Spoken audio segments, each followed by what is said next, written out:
Bismillahirrahmanirrahim. Assalamualaikum warahmatullahi wabarakatuh. Alhamdulillahirrabbilalamin. Wabihi nasta'in. Wa ala umuri dunya waddin. Wassalatu wassalamu ala asrafil anbiya'i wal mursalin. Sayyidina Muhammadin. Wa ala alihi wa sahbihi ajma'in. Amma ba'du.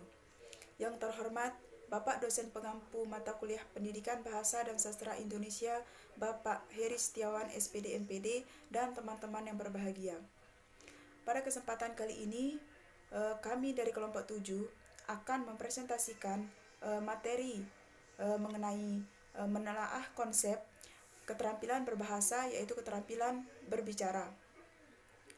Sebelumnya, perkenankan kami dari kelompok 7 memperkenalkan diri. Saya sendiri, Liza Ayu Anggriani, sebagai moderator sekaligus pemateri, lalu Rival Permana Aji sebagai pemateri, dan lalu Ahyar sebagai pemateri. Adapun subbab yang akan kita bahas pada materi kali ini yaitu yang pertama, hakikat berbicara, yang kedua, komponen berbicara, yang ketiga, jenis-jenis berbicara, yang keempat, faktor penunjang keefektifan berbicara, yang kelima, faktor penghambat keefektifan atau keterampilan berbicara, dan yang terakhir itu teknik pembelajaran keterampilan berbicara. Baiklah, untuk mengefektifkan waktu, langsung saja kita ke pembahasan materi pertama, yaitu mengenai hakikat berbicara. Dalam Kamus Besar Bahasa Indonesia, dinyatakan bahwa berbicara adalah berkata, bercakap, berbahasa, melahirkan pendapat dengan perkataan, tulisan, dan sebagainya, atau berunding. Yang kedua itu, menurut Guntur Tarigan, berbicara adalah kemampuan mengucapkan bunyi-bunyi artikulasi atau kata-kata untuk mengekspresikan atau menyatakan serta menyampaikan pikiran, gagasan, dan perasaan. Jadi dapat disimpulkan bahwa hakikat berbicara itu merupakan ungkapan pikiran dan perasaan seseorang dalam bentuk ungkapan bunyi-bunyi bahasa. Atau dapat dikatakan bahwa berbicara adalah keterampilan menyampaikan pesan, baik itu berupa gagasan, pikiran, maupun perasaan dengan menggunakan bahasa lisan, ujaran, dan tuturan. Dan yang kedua itu komponen berbicara. Yang pertama itu ada fonologi. Seperti yang kita ketahui, fonologi merupakan bidang ilmu bahasa yang mempelajari bunyi-bunyi dalam bahasa. Fonologi membahas dan mengkaji tentang bunyi yang dihasilkan oleh alat ucap manusia. Yang kedua, morfologi. Bagian dari tata bahasa yang membahas tentang bentuk-bentuk kata. Di sini biasanya membahas tentang imbuhan atau kata-kata yang terbentuk dari beberapa imbuhan kata dasar. Sintaksis. Sintaksis merupakan salah satu cabang ilmu linguistik atau bahasa yang mengatur struktur internal kalimat, misalnya seperti frasa, klausa, dan kalimat. Yang keempat itu ada semantik. Semantik merupakan cabang ilmu yang membahas mengenai makna yang terkandung dalam bahasa, baik dalam tingkat frasa, klausa, kalimat, bahkan wacana. Yang terakhir itu komponen pragmatik. Di dalam komponen pragmatik ini, kita mempelajari bagaimana hubungan antara konteks dan makna dalam bahasa. Baiklah, selanjutnya saya akan menjelaskan materi mengenai jenis-jenis keterampilan berbicara. Berbicara terdiri atas berbicara formal dan berbicara informal.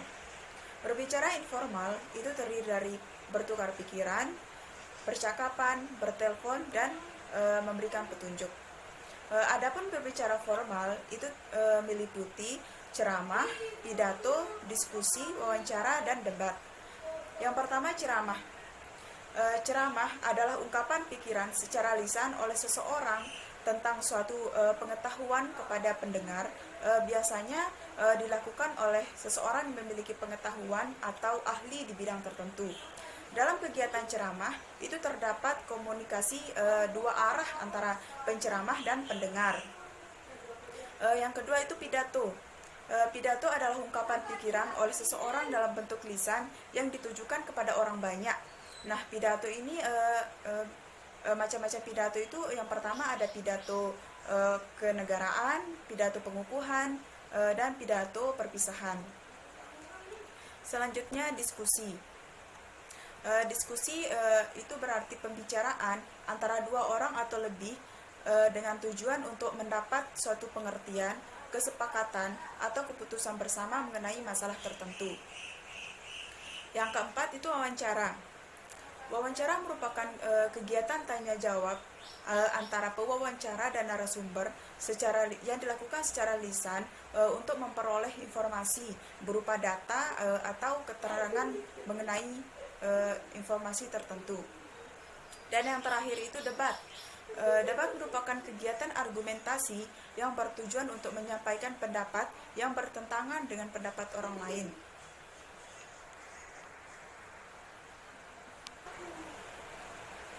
Selanjutnya itu faktor penunjang keterampilan berbicara. Menurut Arshad, untuk mengefektifkan berbicara, pembicara perlu memperhatikan faktor kebahasaan dan non-kebahasaan. Di sini faktor kebahasaannya itu antara lain yang pertama itu ketepatan ucapan. Pembicara harus membiasakan diri mengucapkan bunyi-bunyi bahasa secara tepat. Hal ini dapat dilakukan dengan berlatih mengucapkan bunyi-bunyi bahasa. Karena pengucapan bunyi bahasa yang kurang tepat itu dapat mengalihkan perhatian pendengar. Yang kedua itu penempatan tekanan nada, intonasi, dan ritme. Suatu topik pembicaraan mungkin kurang menarik, namun dengan tekanan nada, intonasi, dan ritme yang sesuai itu akan mengakibatkan pembicaraan itu menjadi menarik. Yang ketiga, pilihan kata. Kata dan ungkapan yang kita gunakan dalam berbicara hendaknya baik, konkret, dan bervariasi. Pemilihan kata dan ungkapan yang baik maksudnya adalah pemilihan kata yang tepat dan sesuai dengan keadaan pendengarnya. Terus pemilihan kata atau ungkapan yang konkret itu maksudnya pemilihan kata atau ungkapan itu harus jelas, mudah dipahami oleh para pendengar. Terus pemilihan kata atau ungkapan yang abstrak itu dapat menimbulkan kurang jelasnya pembicaraan. Terus pemilihan kata dan ungkapan yang bervariasi itu maksudnya pemilihan kata atau ungkapan dengan bentuk atau kata lain lebih kurang maknanya sama dengan maksud agar pembicara tidak menjemukan pendengar. Tujuannya itu agar pendengar itu tidak bosan mendengarkan kita berbicara di depan. Dan yang keempat itu ada ketepatan penggunaan kalimat serta tata bahasanya. Hal ini menyangkut penggunaan kalimat. Pembicara yang menggunakan kalimat efektif itu akan lebih memudahkan pendengar dalam memahami isi pembicaraan. Dan yang terakhir itu ketepatan sasaran pembicaraan. Nah, di sini maksudnya itu pokok pembicaraan yang dibicarakan oleh pembicara itu harus sesuai dengan apa yang akan disampaikan kepada pendengar. Terus sementara itu faktor non kebahasaan yang dimaksud itu antara lain keberanian dan semangat yang pertama. Dalam kegiatan berbicara terjadi proses lahirnya buah pikiran atau pendapat secara lisan. Untuk dapat mengungkapkan pendapat tentang sesuatu itu diperlukan keberanian. Seseorang yang mengungkapkan ide atau pendapat itu harus memiliki keberanian untuk mengungkapkannya. Apabila seseorang pembicara itu tidak merasa gugup atau malu atau enggan dalam mengungkapkan pendapatnya, maka hal tersebut akan menyebabkan kegiatan berbicara itu akan terhambat. Terus yang kedua itu kelancaran. Dalam berbicara itu harus memiliki sikap yang wajar, tenang, dan tidak kaku. Bersikap wajar berarti bersikap biasa sebagaimana adanya, tidak mengada-ngada. Sikap yang tenang adalah sikap dengan perasaan hati yang tidak gelisah, tidak gugup, dan tidak tergesa-gesa. Yang ketiga itu kenyaringan suara. Kenyaringan suara perlu diperhatikan oleh pembicara untuk menunjang keefektifan berbicara. Tingkat kenyaringan suara itu hendaknya disesuaikan dengan situasi, tempat, dan jumlah pendengar yang ada. Yang keempat itu pandangan mata. Pada waktu berbicara, Pandangan harus diarahkan pada lawan pembicara, baik dalam pembicaraan perseorangan maupun kelompok. Jadi harus ada kontak mata antara pembicara dan pendengar agar interaksi dalam kegiatan berbicara itu dapat terjadi. Yang kelima itu gerak-gerik dan mimik. Salah satu kelebihan dalam kegiatan berbicara dibandingkan kegiatan berbahasa yang lainnya adalah adanya gerak-gerik dan mimik yang dapat memperjelas atau menghidupkan pembicaraan. Yang keenam itu ada keterbukaan. Keterbukaan dalam menghargai pendapat orang lain itu berarti menghormati atau mengindahkan pikiran orang lain, baik itu pendapat benar ataupun tidak. Maksudnya itu seorang pendengar itu harus terbuka terhadap kritikan maupun saran yang diberikan oleh pendengar. Terus yang ketujuh itu ada penalaran. Seorang pembicara hendaknya memperhatikan unsur penalaran, yaitu cara berpikir yang logis untuk sampai pada simpulan. Hal ini menunjukkan bahwa dalam pembicaraan seorang pembicara terdapat urutan pokok-pokok pikiran yang logis sehingga jelas arti atau makna pembicaraannya. Yang terakhir itu penguasaan topik. Penguasaan topik pembicaraan berarti pemahaman suatu pokok pembicaraan. Dengan pemahaman topik yang baik, seorang pembicara memiliki kesanggupan untuk mengemukakan topik itu kepada para pendengar. Mungkin sekian materi yang dapat saya sampaikan. Saya kembalikan kepada moderator. Terima kasih. Dan yang terakhir, materi yang terakhir akan disampaikan oleh Lalu Rival Permana Aji. Kepada Lalu Rival dipersilahkan. Terima kasih. Di sini saya akan menjelaskan tentang faktor penghambat keterampilan berbicara. Pertama, hambatan melalui internal. Yang pertama, ketidaksempurnaan alat ucap, yaitu kesalahan yang diakibatkan kurang sempurnaannya alat ucap akan memengaruhi keefektifan dalam berbicara, pendengaran, pergerakan, salah menafsirkan maksud pembicara. Kedua, penguasaan komponen kebahasaan.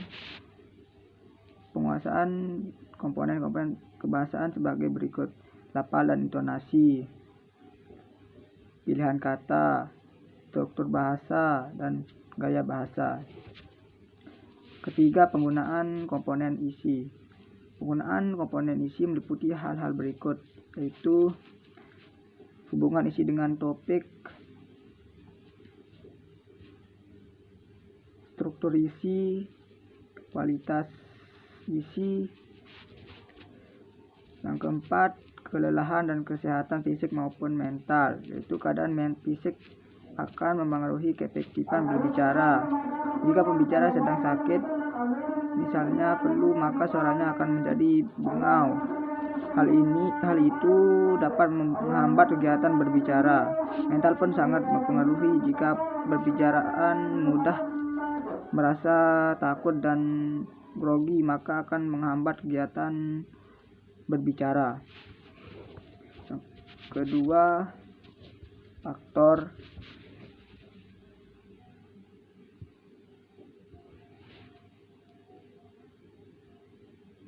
hambatan eksternal, yaitu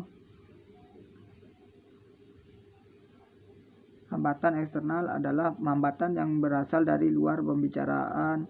Hambatan eksternal meliputi satu, suara atau bunyi ketika pembicara misalnya menyampaikan informasi ketika pidato, dan ada komentar dari para pendengar yang negatif.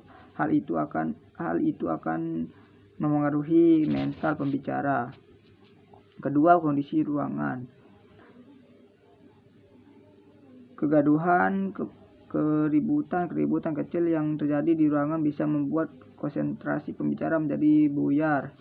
Ketiga, media.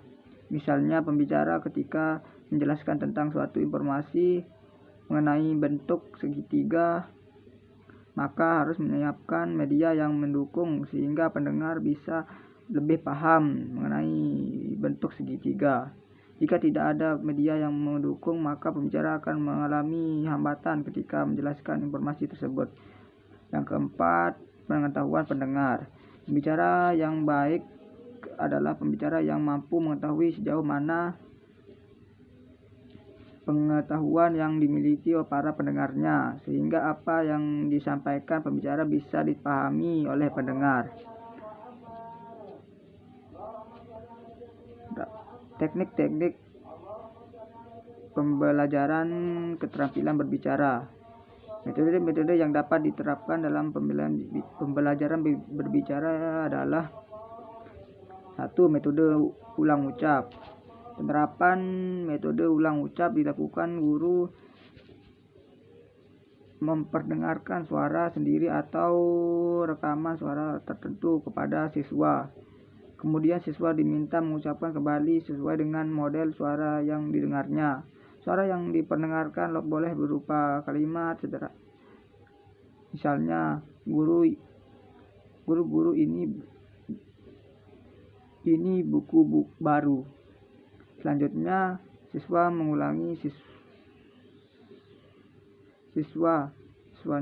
mengatakan, ini buku baru.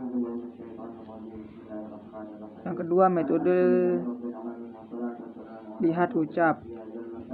Metode ini itu dilakukan dengan cara guru memperlihatkan gambar atau benda tertentu, lalu siswa diminta menyebutkan nama benda yang ada di gambar tersebut. Yang ketiga, metode menjawab pertanyaan. Metode ini memancing siswa untuk berani bertanya jawab. Misalnya, guru dapat meminta seorang siswa untuk memperkenalkan diri kepada siswa lain secara bergantian. Metode ini dapat juga dilakukan dengan cara guru mengajukan sejumlah pertanyaan kepada siswa tentang nama, alamat, atau hobi masing-masing siswa. Yang keempat, metode bertanya. Metode bertanya dapat dilakukan dengan cara meminta siswa mengajukan pertanyaan berbagai hal tentang suatu benda, diantaranya mengenai gunanya, cara membuat, di mana benda itu dijual, di mana terbuat dari apa, misalnya tentang pensil, di mana pensil dibuat, di mana dijual, dan lain-lain. Yang kelima, metode reka cerita gambar. Metode reka cerita gambar dapat diterapkan dengan cara guru memperlihatkan sebuah gambar atau serangkaian gambar. Siswa ditugaskan memperhatikan gambar tersebut. Selanjutnya, guru menyuruh siswa bercerita tentang gambar tersebut. Yang keenam, metode bercerita. Misalnya, siswa disuruh bercerita tentang pengalamannya, kenangan, atau peristiwa yang pernah dialami, atau kejadian yang direkayasa. Misalnya, guru menyuruh seorang siswa di depan kelas untuk menceritakan kegiatan upacara bendera yang dilakukan pada hari Senin yang lewat. Yang ketujuh, metode bermain peran.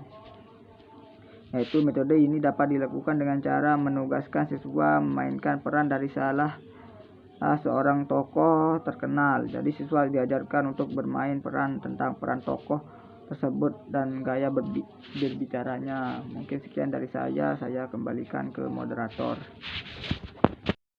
Terima kasih saya sampaikan kepada pemateri terakhir yang telah menyampaikan materinya.